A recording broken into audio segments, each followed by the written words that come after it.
Welcome everyone. Thank you for joining the first speaker series event of the spring 2021 school year. We're excited to have Joe Rippe here talking about the career prospect in cybersecurity. Joe is experienced in the cybersecurity world of hiring, and we're super excited to hear what he has to say. Joe, take it away. Thank you so much. Yeah, I appreciate your time. Thanks for joining tonight, guys. So pretty much what I wanted to go over tonight is the St. Louis job market and what to expect when you graduate. I've added some more stuff in there, just all-encompassing details as well. So I'll get to sharing my screen, but a little background on myself. I've been with Tech Systems for 3 years now. I recruited strictly in the security space for, excuse me, I'm sharing the screen. Can you guys see that?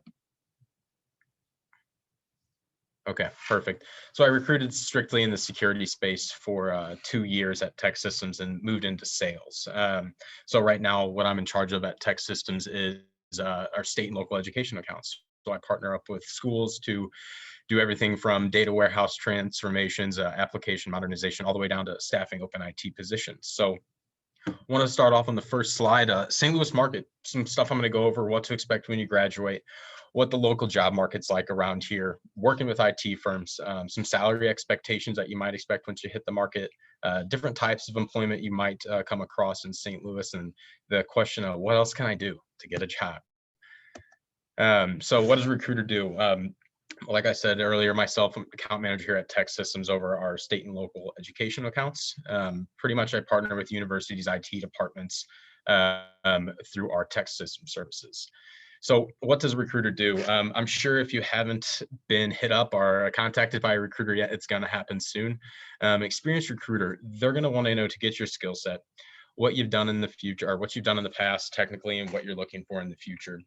So they're going to want to position themselves as a local market resource is what I like to call it. Now, whether it's 3 days or 3 years from now, they are your resource. So what does that mean? Local market resource. So most of the people that our recruiters are working with, they have jobs. They're happily employed. So it's someone that you can give a call. Hey, what are the emerging technologies in St. Louis? What big initiatives are you seeing with the top companies? So you can keep a pulse on the market and also be open to opportunities that may come across their desk. So a good recruiter interested in your skills, goals, and your personal interests. They're going to show you multiple opportunities that align with your needs and wants. And then also the biggest thing that a good recruiter will do is coach you. I want to prepare you for the interview, give you resume advice, and then any coaching. If you're not comfortable with something, make your recruiter aware of that. They want to know that and they can coach. The company's not just Tech Systems where I'm at, but plenty of other companies have tons and tons of resources for coaching, resume tips, and then also a great resource is your recruiter because they look at resumes all day. So understanding what to do once you hit the job market. Now, being proactive, that's number one here. So leverage existing relationships with friends, former classmates. LinkedIn is going to be your best friend here. It sounds weird to start kind of creeping on LinkedIn a little bit. See where your classmates are going, what companies are hiring. My recommendation, maybe pay for a couple months of LinkedIn Gold. This will allow you for a little bit further access within LinkedIn. You can kind of get into company insights, talent insights, turnover rates at companies, and hiring rates at companies as well. And you can always cancel it once you're done or once you get hired. Once again, do not be afraid to reach out over LinkedIn and email. I can't tell you how close-knit the St. Louis market is. It's all about relationships, leveraging kind of who you know. And then the last one's career fair. Obviously, with COVID and everything, a lot of them have gone virtual. Some are ran pretty different from each other. You'll have breakout sessions. Each company may have their own room that you might visit, but the same standards apply still. I would come dressed to impress. Make sure you can speak to everything on your resume and be ready to sell yourself when it comes down to it. Next one, marketability. Get specific on your resume. What I tell everybody when I recruited was I want to know what technology you used, how you use that technology, and then what the technology did for the business. When it all comes down to it, IT departments are there to supplement the business and help them out to make things run smoother, make more money, and mitigate risk. Groom your LinkedIn and other social sites. That kind of goes without saying. I think we're in that generation that we know where you can't have partying pics on LinkedIn. Just today, I saw someone with a beer and an open to work sign on LinkedIn. That's probably not your best route if you're going to look for a job and maybe start messaging people. Study up on your own resume. Be able to speak to everything that's on your resume. The worst thing you could have is them asking you the first bullet point and you draw a blank because you ripped it off Google, or it's just something that you're not too comfortable with. So I always say, make sure your resume is thorough with the technologies you've used, how you use them, and then also what effect it had on the business, and then be ready to speak about that. And then certifications in your specific area. Certifications within cybersecurity, they go a long way. They're not the end all be all by any means, but let's say you wanted to get focused in a certain spot, like digital forensics, for example, or mobile application security. Two of those, a couple of those certifications will go a long way in an interview.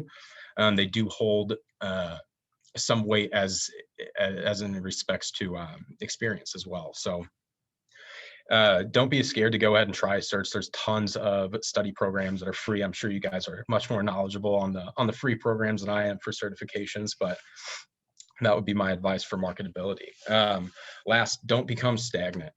Don't let a bad interview get you down. I always tell people you might take 6, 7, 10 interviews until you get it one. But if you come out with a bad attitude, it's just going to be harder and harder to walk into the next one. If you don't get hired, take it as a learning step. Good recruiters will get you feedback on what you missed, who got hired, why they got hired over you, and what you could probably do better next time. You can't take those personal. You just really have to focus on yourself and just brush up on them. So yeah, never get sad. Always leave with your head held high, and then never give up. Keep utilizing your resources. I don't know how many people have talked off the ledge of quitting IT because they've tried seven different companies, 10 different companies. It just takes that one certain interview, that one certain niche for yourself to find it, and there's the right company out there for you. And then stepping stones is my last one. So especially with cybersecurity, it's hard to land a security analyst right out of college. There's nothing wrong with taking something that's out of your field, a desktop support, a systems administrator position. There's Maryville does a great job at their cybersecurity program. Most of their students usually have pretty good success rate at getting into the security field pretty fast. But if you don't, there's nothing wrong with working that way. I mean, even if you are at a desktop support, your help desk, and you're still doing, user access reviews, privileged access management, and setting up accounts on Active Directory, that's still security in its own way. You just have to be able to speak about it and kind of what it affects. Next, understanding the market. Like I said earlier, St. Louis, the technology scene, it's a close-knit market. Myself, in the past 3 years at Tech Systems, I've seen directors at companies leave for another one and take their entire team over. So St. Louis, once again, it's who you know. My best advice in St. Louis is never to burn a bridge.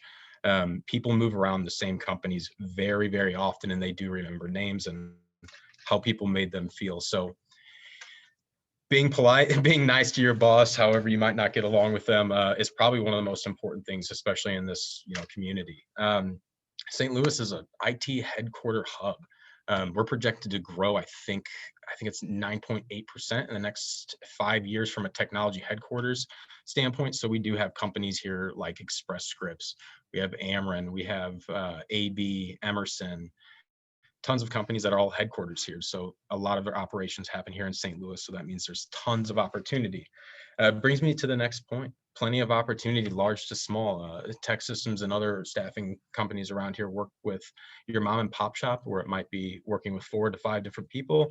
And then we work with your Fortune 100 companies where you could be on an information security team with 30 analysts and 20 different engineers. So it's really up to you what you want to go for. User groups, they have moved to virtual. There's STL Sec, STL Cyber that are both great user groups. They do have virtual meetings now. This is a great time to be a fly on the wall. A lot of times for these virtual meetings, you can learn. They have speakers that are very technical that'll teach you about whatever topic is on their mind. And usually a lot of them are pretty interesting. Last one that I was at, an FBI agent was there speaking about global security threats. So it's a lot of great note taking, and you can learn from outside of your market, and then very helpful. With it being a close knit market, St. Louis, I've found plenty of people that just want to help. They want to accelerate other people in IT security just to grow to the next level. So that brings me back to what I was saying earlier as using LinkedIn to your advantage. If you see an awesome post by someone in the security field in St. Louis, even not in St. Louis, comment, start an engagement with them, get them talking, and you never know what that might lead. It could lead to a job opportunity, especially if you are looking yourself. So you always want to explore those opportunities and get help whenever you can. Market trends. All right. So what I've seen most in the past 3 years, and I try to add a little bit of humor there, especially with the most recent attacks too, shoot. Infrastructure optimization and then modernization. So what we're seeing a lot of companies go through right now, data center modernization, cloud opportunities, DevOps, and software-defined networks as well. A little bit larger than that, I would say, especially now with 2020 and a lot of, or 2020 being behind us, and a lot of companies having to accelerate and scale quickly to technology. Digital transformations and application modernizations have been huge. AI, machine learning, data analytics, mobile device security, because now we are in a mobile world. Everybody's on a VPN, and then user UI and UX, user interface and user experience, are two huge aspects of IT that we run into. This is how it looks, how your website looks, how it interfaces with the customer. You know, since everything's digital and mobile now, you have to have everything straight in the line, and everything has to be able to roll on a mobile device. Excuse me. Next one, risk and security, the big one and my favorite. Like I said earlier, there's been some recent attacks. So security, once again, is coming to the forefront of the business instead of the back end as an expense. Incident response is huge. Obviously, protect your environment, threat and vulnerability, identity access management, and data security. Data security is growing very fast in St. Louis. Companies are wanting to streamline their data and then also monetize it. Once you monetize your data and streamline it, you can make new applications, make your customers happy, and just completely take it to the next level. So with that becomes little holes in security and data. DLP is a big one. I would say Nestle Purina probably has the largest data loss prevention team, as well as Bayer Monsanto. Those are two huge DLP environments. Whoops. And then, like I said earlier, St. Louis is a growing tech hub with many companies headquartered locally. So we have Emerson, Anheuser-Busch, Express Scripts, BJC, Enterprise. So the opportunity is there, is what I'm trying to say. A little bit more important, some salaries. Now, this is just a quick blurb. I can get more detailed into security as well. But if anybody does have questions around this is what I would like to kind of get a little interactive. So what we see at the top, the rates that you see, you have their median hourly rate, max hourly rate, annual salary, and then the year-over-year change. So for example, network and system administrators, median hourly rate, this is speaking from a contract standpoint. We're looking at $42 an hour and 77 cents, so about 85,000. And then a max hourly rate of $63.10. These aren't cut and dry rates. These are just kind of averaged out of what we've seen in the St. Louis market over the years. And then the biggest ones, you know, and being computer network architects, I would say that one's a little low, in my opinion, at 107 an hour or $107,000 salary. I would say those are more into the 120 and 130 range in St. Louis for your Fortune companies. A big one that everybody asks is, what can I expect when I graduate, and what do I get when I have my security, my first security position? What salary can I expect? What's my pay range?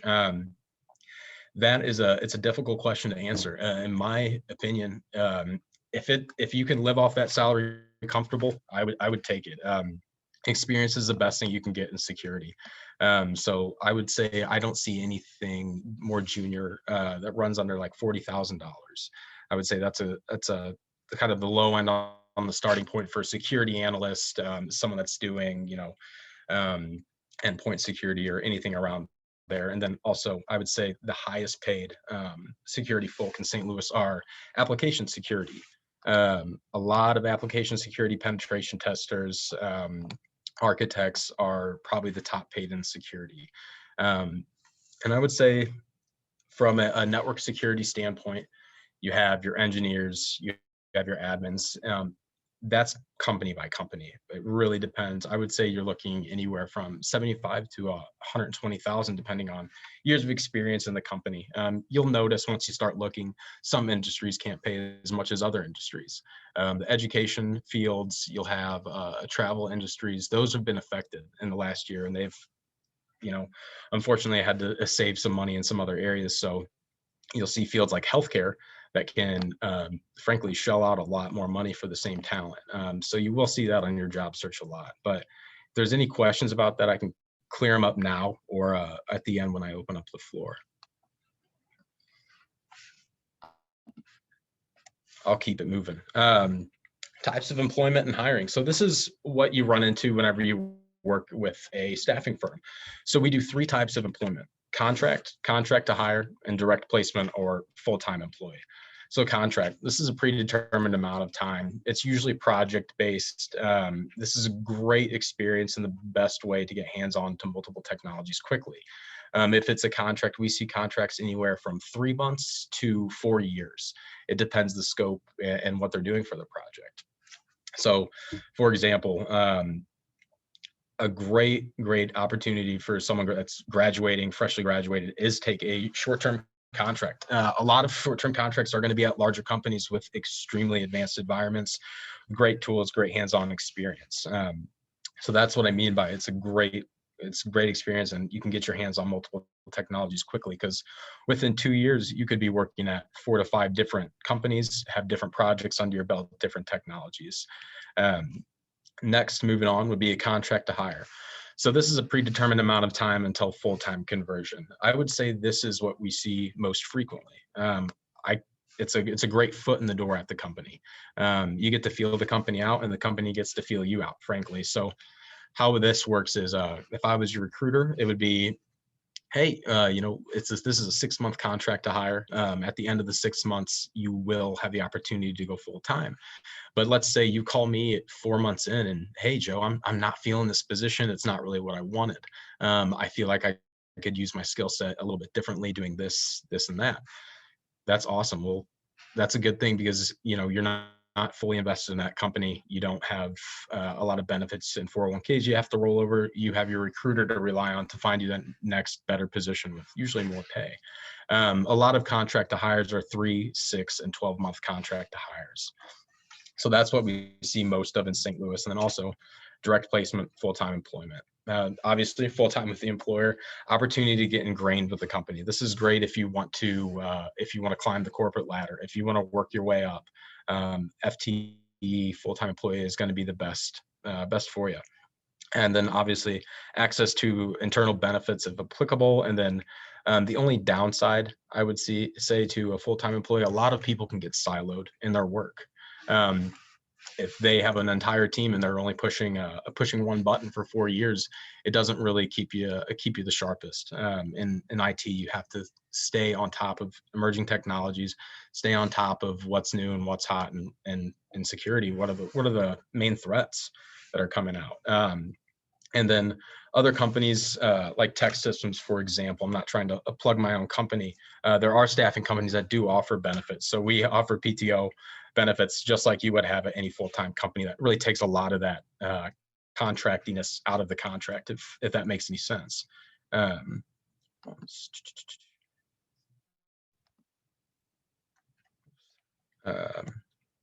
So resources and programs, internships and co-ops. This is the best way to get experience if you're still in school, recently graduated.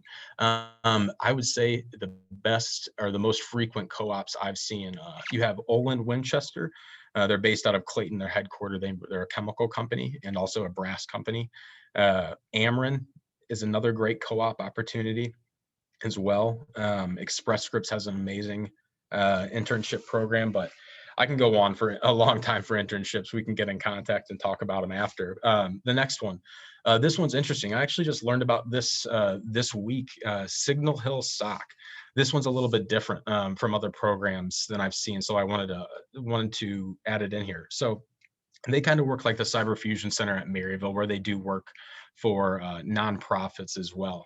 But in this case, you pay Signal Hill SOC a small monthly fee. I think it's $40 a month, and you are working on their SOC. And why they were invented and came to fruition is because they saw the skill gap and the talent shortage. I don't know how many people have seen the entry level position with a minimum of 5 years experience on this call, but they're real and they're out there, and they saw that problem. So while you're working, while you're studying in school, you were able to join Signal Hill SOC and work with their nonprofits. They do a lot of work with local governments. That's why I came across them: San Francisco, Houston, and Dallas.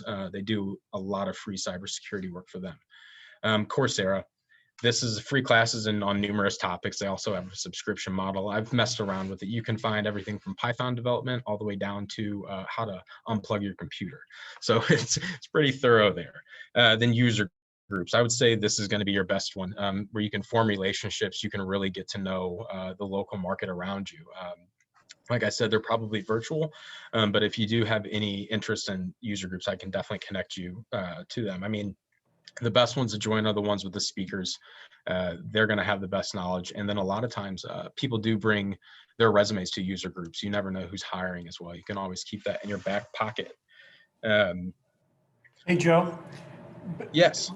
The Signal Hill SOC, did I hear you say that they pay you or that you pay them?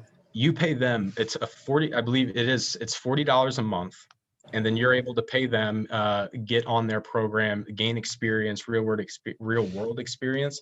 Now, I don't know what products are licensed. They are brand new. I think they were created 3 months ago. So this is pretty fresh and local to St. Louis.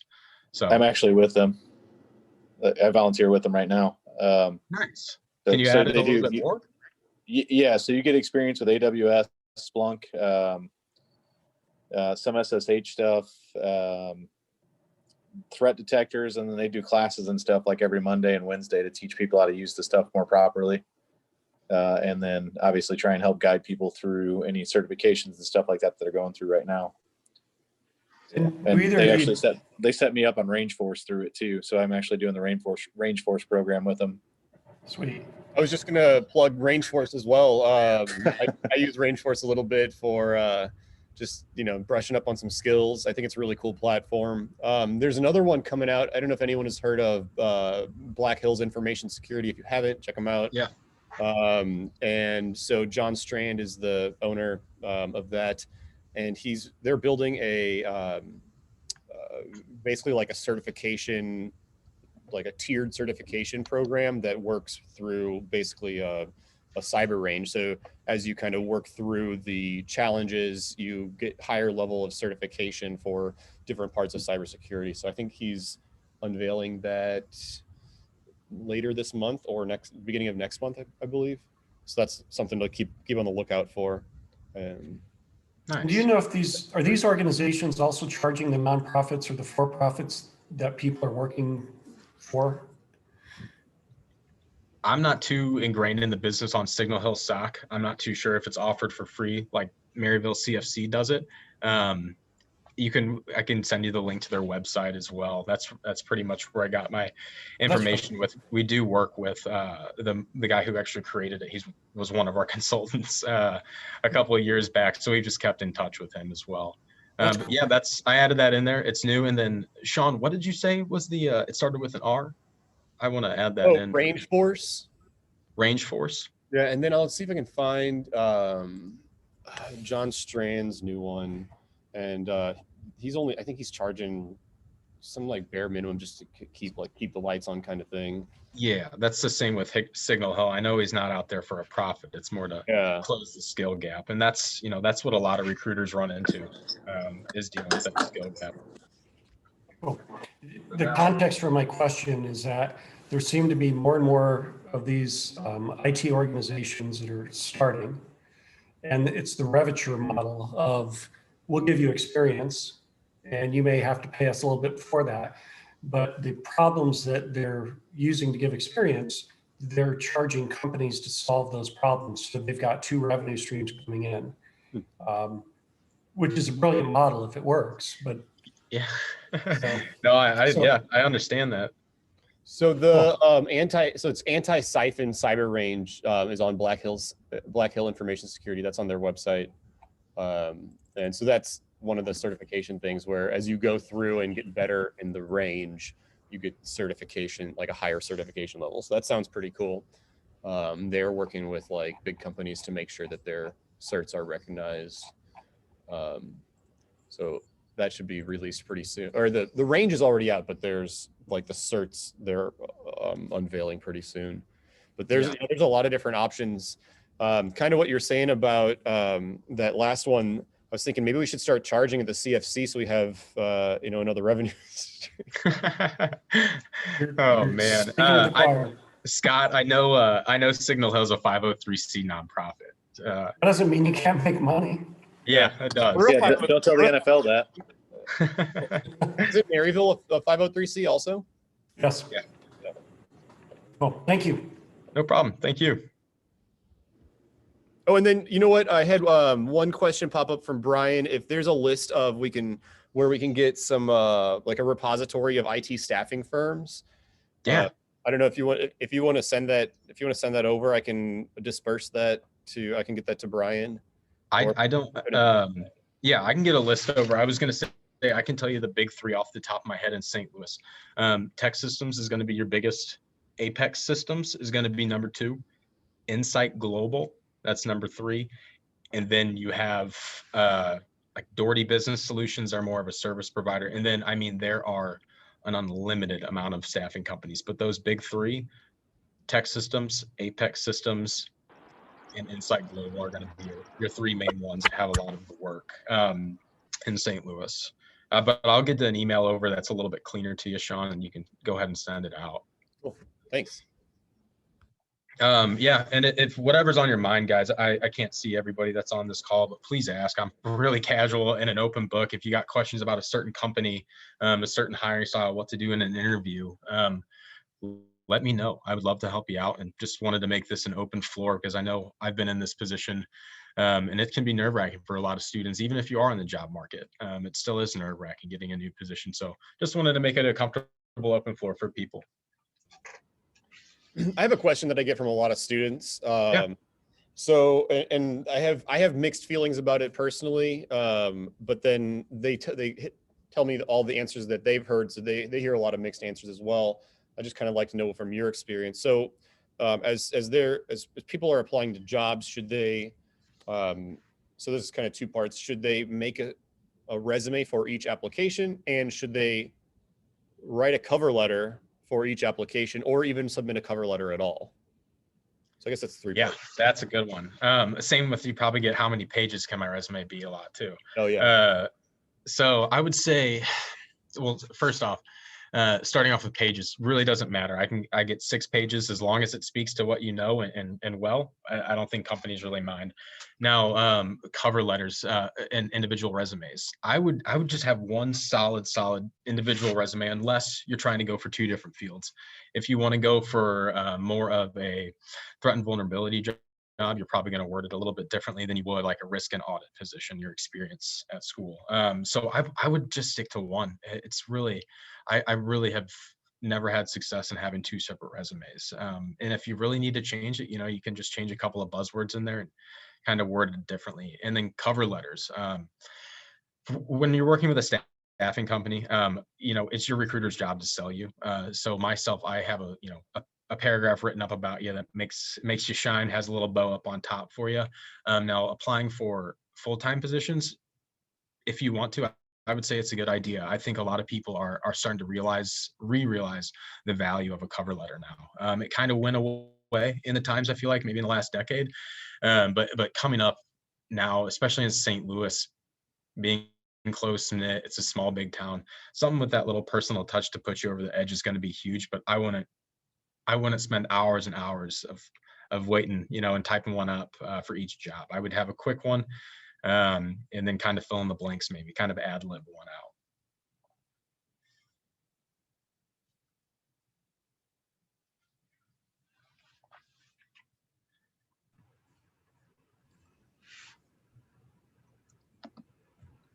Chat. I saw something in the chat. Experiences. Any experience with CyberUp for apprenticeships is a viable option. I've only heard of CyberUp. I've never worked with them. I would say, you know, kind of like what Scott was saying earlier, you want to make sure they have your best interest in mind. You don't want to feed them, you know, your hard-earned money and then come out with nothing at the end. So definitely do some research on it. But I have heard good things about CyberUp. And Brian, we can definitely chat after this or tomorrow or anytime. And I can definitely hook you up with whatever you need, any resources like that. So I have Another, oh, go ahead. well, I was just gonna ask, so I'm graduating in May and I wasn't able to get an internship. Like a lot of internships like shut down due to COVID and stuff. Yeah. And then like, so I'll be entering the job field without a internship. How like required is that? Like, because I've got a Security Plus certification and I'm going to be getting CW or CYSA as well, hopefully. And I was wondering like if that makes up for it, like how does that affect it? Yeah, good question. Congratulations on graduating and getting Sec Plus. Good job. Yeah, like I said earlier, your certs will kind of count as experience. Now, I don't want to tell you like that's cut and dry. Obviously, that's an opinion. But from what I've seen, if you come out of college, you have certifications, especially a Security Plus and a CYSA, that shows you, you know, you've taken an initiative. You know what you're talking about, and you can kind of roll in to the job field. I'd say you're good. I mean, obviously, an internship is a lot of times it's everybody says it's the key, but if you're taking time to study on your own and build up your own repertoire, that shows a lot more than getting an internship sometimes for some people. So I would say you're good. I wouldn't fret over not having an internship, especially with those 2 certifications under your belt. But like I said earlier, speak to what you know. If you've learned a lot of stuff from doing those certifications, be able to kind of word that on your resume a little bit and be able to speak to it. Just don't plaster, you know, your certification exam number up there and your passing thing. Tell them what you learned, what you know, and how you can kind of apply it. Thank you. I appreciate that. No problem. Another big one, unless somebody else had a question, was how do I get in contact with the recruiter if they're not reaching out to me? The best way, I'll give the repository list out, and then also there's a button on LinkedIn that says open to work. You can flip this button. If you are employed currently, it doesn't show anybody at your employer that you flipped on the switch. It only shows people with LinkedIn Recruiter. And recruiters get updates on when people open up the button. So it gives you a good span, like, hey, this is what I'm looking for in my salary range. This is what I'm looking to do from like a job duty perspective. And that kind of gives the recruiters a green light to give you the okay. And that's besides you can do the old fashioned call on in and ask to speak to a recruiter, and usually they'll help you out. So I know that one's always kind of a weird one because you don't know whether to reach out to them or they reach out to you, but I would just use them as a free resource. You know, staffing companies, they don't charge anything to put people to work. That's all worked out on the back end. So I say if you're a student and you're graduating, or anybody, I would say have a good 2 or 3 recruiters from different companies. Each company is going to have different companies that they work with and different clients. So you'll get a wide array of opportunities. Do people care about references that others write about them on LinkedIn? Yeah, actually, I can give you a real life example. I understand what you mean on LinkedIn because you can just have your buddies write it or something like that. If it is a professional reference, I will use them. I'll use it and I'll send it right into a company if it's on your LinkedIn. For example, I had a Salesforce developer move from Manhattan. One of the main reasons why he got the job was his 2 LinkedIn references that he worked with that called him, you know, a Salesforce superstar. I used those to sell him in, and it worked really well. I would just, you know, make sure they're legitimate. There's nothing wrong with that at all. And then also make sure those people can be called on as well, and will speak to, you know, your good work ethic and what you may have on those questions. So just make sure the people on your LinkedIn are kind of your references in real life, if that makes sense, because you don't want any overlay. What's the shelf life on those? That's a good question. I've never actually thought about that. I mean, for example, I've used references for individuals at companies that they worked 5 years ago. So take it as you want, but I would say, yeah, you're fine as long as, you know, no major career changes have happened. As long as you're still working with the same technology and it applies, you're good to go. But like I said, I've used one from 5 years ago. Thank you. No problem. Thank you. Hey, Joe. I know a lot of students have come up and talked to me about this, and they kind of wonder, like you said, a lot of times it's transitioning. You might get a help desk role as your first role out of college. How often or how long should you wait in those kind of intermediate and beginner roles before jumping ship and going to another company that might give you more opportunities? Because I've heard like Yeah. 3 months, 6 months, a year. What's kind of your opinion on how long you should stick with a company before looking to make that next move up? Yeah, I guess there's a couple of angles you can look at this. What I always tell people is learn as much as you can there and maximize your knowledge. And until you hit that kind of invisible ceiling of where you feel like you can't move any forward technically, that's when you need to move. So you can move as frequently as you feel like you're really going. You just don't want to look job hoppy. So I would say I would not move every 3-6 months. I would say give it a good 8 to 12. You know, really get a good grasp, because when it comes down to it, if you're only at a company for 3 months, you probably haven't learned too much and you probably didn't get too ingrained on what they're doing. So from a stepping stone standpoint, maximize your knowledge there. Make sure you've extended all your resources there. You've got your hands on everything you can. Then see if there's an opportunity for you to move up at that company or into a different department. And if there's not, that's probably when I would start looking. I've never had somebody move jobs in IT and make less money, if that makes sense. So that's always good news. That is one degree that I wish I would have studied up on a little bit more. Isn't there a book called Split the Difference about notating or about how to negotiate your salary when you change positions? I haven't read it. I know there is. From a salary perspective, IT is needed. It's one of those things, know your worth.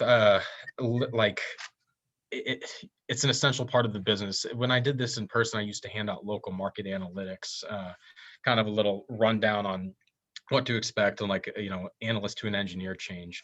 If you do have access, LinkedIn has great salary insights as well.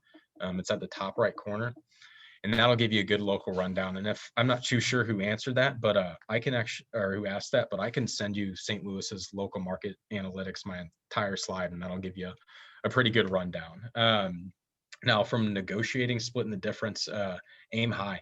I always tell people when I'm putting them to work on like a full-time position, I'm going to try to maximize their salary out, because that's what they're worth. A lot of times you'll start to see, you know, positions, it's kind of, I don't want to say lowballing, but you know, you'll see like, hey, this is like an entire IT department wrapped up in one job description. They want to pay this person $15 an hour. Not going to happen. So you just got to kind of know the worth of that position and go forward.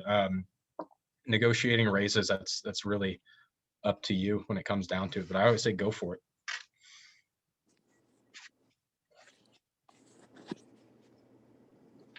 Also, too, I've been talking about this in the chat with Drew a little bit, but I don't know how forthcoming it is, but when I was talking to Jason and Kyle last night too, they're also talking about potentially finding a way to sponsor people for security clearances for government positions and stuff like that through Signal Hill. Mm-hmm. I heard that as well. That is a huge line of business. So we do have Scott Air Force Base right over the bridge in Illinois. That is the Air Force's IT hub. That is probably one of the biggest tech hubs around. So they have plenty of companies. The biggest thing is you need a secret clearance to work on base. A lot of times it is sensitive information. So people that have worked in law enforcement, National Guard, obviously anywhere in the military usually have a clearance and can work there. And the Signal Hill is working to get people secret clearances, which opens up an entire new world of positions. If you kind of like the sexy federal government work where you can't tell anybody, like that's the place you want to be. But yeah, it's definitely a different world over there. It's pretty neat.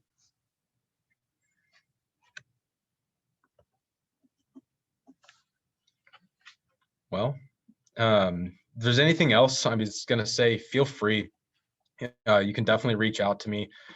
There's my email. That's my office line. We can talk, can chat. And if you do want to be aligned with a recruiter, I can align you with some of my partners as well. But once again, I appreciate everyone's time, and I'm an open book. So if you feel like you couldn't ask something tonight, please get in contact with me. I'd love to chat and see what we can do.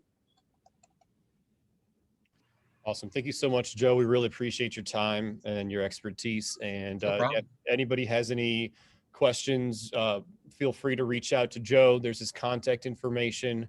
You can reach out to any of us here in the CFC as well. We'll definitely put you in contact with Joe or anybody else who you might want to get in contact with. Thank you so much, everybody, for showing up. And I think this is a great end to our first episode of the Cyber Speaker Series. We look forward to having you on the next call in 2 weeks. We will be discussing malware incident response. So this is going to be have a great series of talks lined up for this semester. So please join, and we look forward to it. Thank you again for joining. Have a great night. Thank you.